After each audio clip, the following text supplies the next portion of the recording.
గురుజీ, హైదరాబాద్ నుంచి ఆదిత్య కాలర్ లైన్లో ఉన్నారు, వారితో మాట్లాడదాం. హలో. హలో, నమస్కారం అండి ఆదిత్య గారు.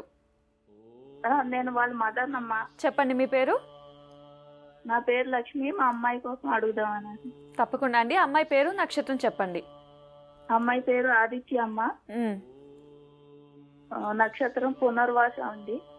సరేనండి, మాట్లాడండి గురూజీతో. నమస్తే తల్లి.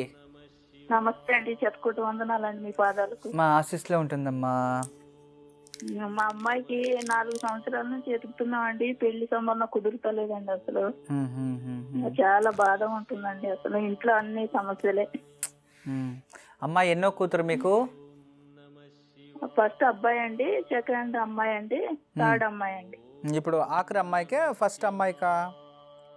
సెకండ్ అమ్మాయికి అండి. ఆదిత్య మీకు రెండో అమ్మాయి. అమ్మాయిల్లో ఎన్నో? ఫస్ట్ అమ్మాయి కదా? ఫస్ట్ అమ్మాయి అండి. జ్యేష్ఠ పుత్రిక. బాగుంది తల్లి. పునర్వాసు నక్షత్రంలో జన్మించింది, గురు మహాదశలో జన్మించింది. జన్మజాతకం అయితే బ్రహ్మాండంగా ఉంది తల్లి. ఏం చదువుకోంది? బీటెక్ ఫైనల్ ఇయర్ అయిపోయిందండి. జాబ్ చేస్తుందండి.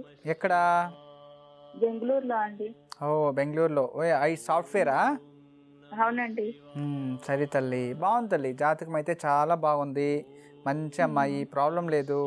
ఏం సంబంధంలో ఏదైనా పెళ్లి చూసారా ఇంతకుముందు? చూసామండి. వచ్చి చూస్తున్నారు, నచ్చలేదని వెళ్ళిపోతున్నారండి. సరే, ఎందుకు నచ్చలేదంట? అమ్మాయి చూడ్డానికి బాగలేదా, లేదు అంటే అమ్మాయి లావుగా ఉందేనా, లేదు చాలా ఎక్కువ హైట్ ఉందేనా? అలాగని కాదండి, నల్లగా ఉందా నాకు. కృష్ణవర్ణం. అంత బ్లాక్ ఏం లేదే, ముఖంలో కళ బాగుంది. పునర్వాసు నక్షత్రం చూడడానికి బాగానే ఉంటుంది. నల్లగా ఉన్నాను. బాగానే ఉంటుంది. అంటే ముఖంలో దైవ కళ అంటాం. ప్రేత కళ, దైవ కళ అని ఉంటుంది.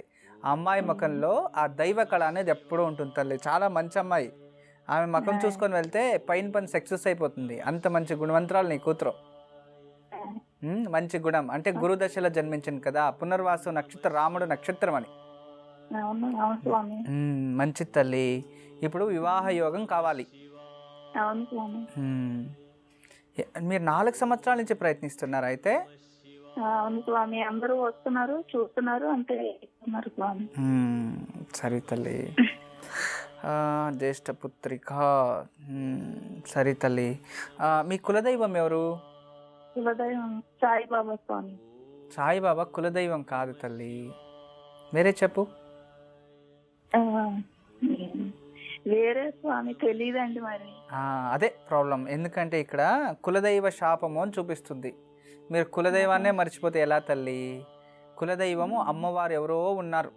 పోచమ్మ తల్లియో, ఎల్లమ్మో, ఇలాంటి ఏదో కులదైవం ఉంటుంది. సంవత్సరానికి ఒక్కిత అక్కడ వెళ్ళి పూజ చేస్తూ బలి ఇవ్వడం, సంథింగ్ ఏదో మీ సంప్రదాయం ప్రకారం చేసేలాంటి పూజ అది ఆపేశారు. ప్రతి సోమవారం శివాలయంలో ఉదయం 7:30 నుంచి 9 లోపు రాహుకాలంలో 2 నువ్వుల నూనెతో 2 దీపాలు వెలిగించి బిల్వ దళాలతో అర్చన చేయించండి. 7:30 to 9 మధ్యలో స్వామి. ఎస్, రాహుకాలంలో. ఇలా ఒక 16 వారాలు చక్కగా చేసుకొని ప్రతి గురువారం రోజు దగ్గరలో ఎక్కడైనా గురు దేవాలయాన్ని ఒక 16 ప్రదక్షిణలు చేయండి. గురు దేవాలయం. దత్తాత్రేయ, దక్షిణామూర్తి, సాయిబాబా.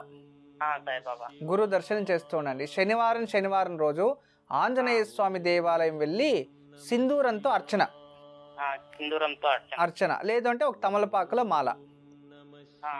ఈ 16 వారాలు చక్కగా చేసుకుంటూ ఉంటే ఖచ్చితంగా ముందరికి మంచి యోగం కలిసి వస్తుంది.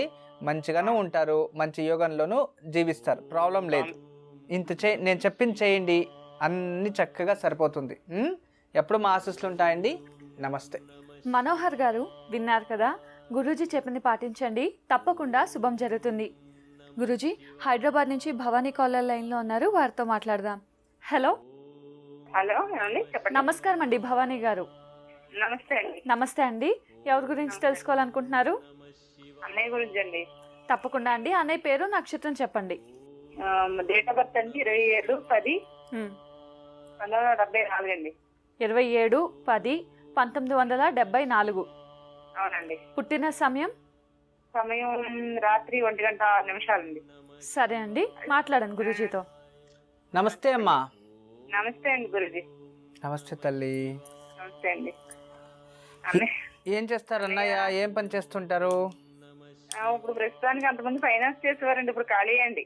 మ్మ్. అదే ఆరోగ్యమే అసలు ఏం బాగాలేదండి పరిస్థితి, అసలు ఇంట్లో చాలా గందరగోళంగా ఉంటుంది. మ్మ్. ఎలా ఫైనాన్స్ ఉంటది? ఎన్ని సంవత్సరాల నుంచి ఫైనాన్స్లో ఉన్నారు? ఒక 5 years చేసేయండి, మధ్యలో గ్యాప్ వచ్చేసిందండి. 5 years తర్వాత ఖాళీగానే ఉంటున్నారండి ఇప్పుడు. సరే, దానికి ముందు ఏం చేశారు?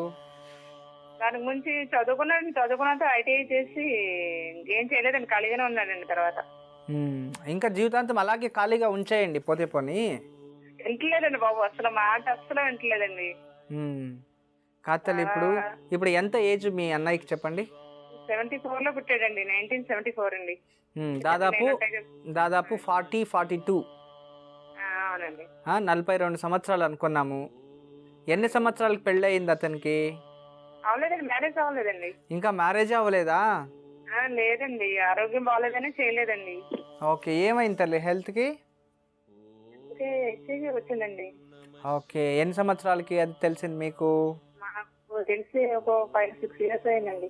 ఓకే, మంచి పని అయింది, ముందుగానే తెలిసి వేరే వాళ్ళ జీవితం పాడు కాకుండా చూసుకున్నారు. మంచి పని చేశారు తల్లి. ఇప్పుడు ఎందుకు మాటింటలేదు మీ మాట? అసలు మరీ దారుణం అండి, తాగేస్తున్నాడు, మరీ దారుణంగా ఉన్నాడు. ఇంట్లో గొడవ, ఇంట్లో ఎవరికి చింతలు ఉండలేదు.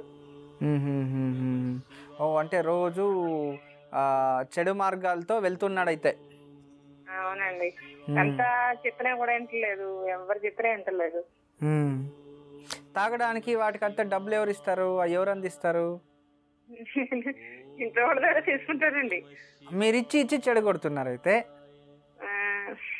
ఇవ్వకపోతే గొడవ చేస్తున్నాడండి ఇంట్లో. గొడవ చేస్తే ఇవ్వాలని ఏం లేదు కదా, ఏమైనా కష్టపడి సంపాదన చేసుకొని ఏమైనా చేసుకొని ఆయన మాకు ఓపిక లేదు అని చెప్పాలి మీరు. మనం ఇవ్వకపోయినా ఫ్రెండ్స్ అయినా అలాగే ఉన్నారండి బాబు, ఆ స్నేహాలు ఏంటో అర్థం కావట్లేదు. మన ఆ ఫ్రెండ్స్ కూడా అలాగే తయారయ్యారు, నిజంగా అనకూడదు. ఎవరెవరో కలుస్తాడు వాళ్ళతోటి. చాలా ఇంట్లో ఇంకా గౌరవం అనుకోండి, గౌరవం అంటే గౌరవమే.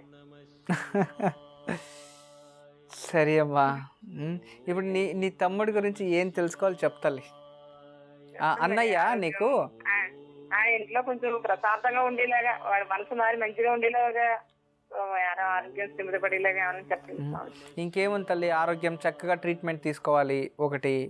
ఇంకా అతనికి ఇప్పుడు ప్రశాంతంగా అంటే అతను తెలుసుకుంటే 5 నిమిషాల్లో ప్రశాంతంగా ఉండొచ్చు, అంతే కదా. ఇప్పుడు నేను మారాలి, నేను తాకూడదు, ఇంట్లో ఉన్న వాళ్ళకి నేనేమి ఇబ్బంది పెట్టకూడదు అంటే ఈజీగా ఒక రోజులోనే చేంజ్ అయిపోతాడు. ఇది మనసుకి జాతకంలో ఉన్న దోషం కాదు, అహంకారం ఎక్కువ ఇలా చేస్తున్నాడు. అది పరిస్థితి. ప్రతి గురువారం దగ్గరలో నరసింహస్వామి దేవాలయం ఉందమ్మా? నాన్నగారు కట్టి టెంపుల్స్ లోనే ఉంటారండి వీళ్ళు. టెంపుల్స్ అండి, ఇక్కడ ఇష్టపడవారండి. ఓకే అమ్మా, మంచిది. ఎన్ని దేవస్థానాలు కట్టారు?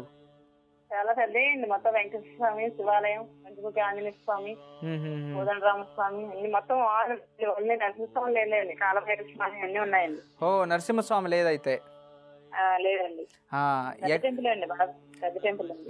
ప్రతి గురువారం రోజు దగ్గరలో ఎక్కడైనా నరసింహస్వామి దేవాలయంలో అతనికి సద్బుద్ధి రావాలని పసుపు రంగు పుష్పాలతో హారం ఇచ్చి లేదా అర్చన చేయించి నెయ్యి దీపం వెలిగించాలి.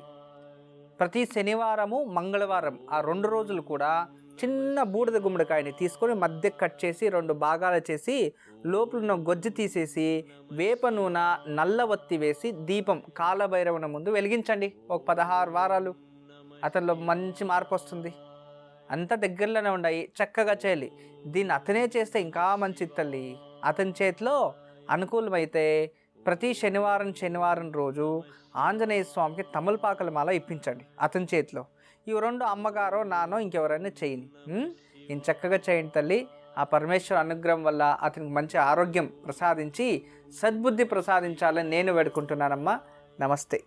భవానీ గారు విన్నారు కదా, గురూజీ చెప్పింది పాటించండి, తప్పకుండా శుభం జరుగుతుంది.